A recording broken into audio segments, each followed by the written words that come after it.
I'm an emergency room doctor. I had just finished my night shift and walked out of the hospital entrance. Then I got a call from a colleague at the hospital. Dr. Morgan, you need to come back right away. A critically injured patient just arrived, and the director wants you back immediately to assist with the emergency procedure. I instinctively turned around to head back, but suddenly, floating text appeared before my eyes.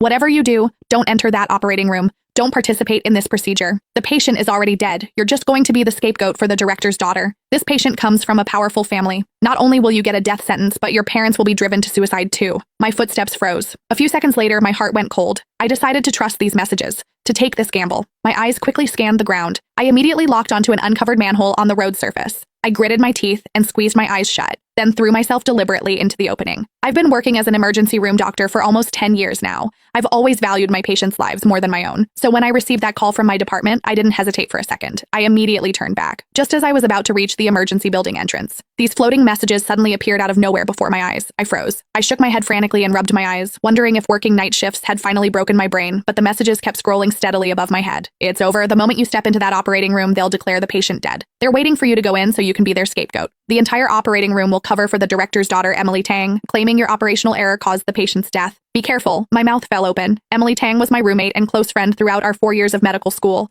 Why would she choose me as her scapegoat? Countless questions swirled through my mind. I didn't know what to do. Just then, I heard passersby nearby discussing a car accident at the intersection. Did you see that Bentley with the 8888 license plate that went into the river earlier? The owner's already been sent to the emergency room. Looks like someone important. At that moment, my phone buzzed twice.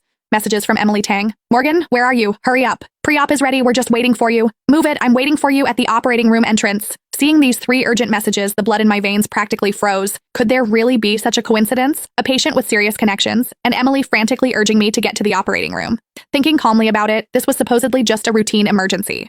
The emergency department had so many doctors on duty. What reason could there be that specifically required a doctor who just finished a night shift to rush back for surgery? Thinking about it this way, the floating messages seemed highly credible. Once I put on those scrubs, from that moment on, I'd become a lamb led to slaughter. The patient's death would be entirely blamed on me. Combined with testimony from all my colleagues, I wouldn't be able to clear my name even if I jumped into the ocean. I didn't dare think further. The more I thought about it, the more terrified I became. Looking at Emily's messages, I didn't reply immediately. Almost 10 minutes had passed since I received the notification.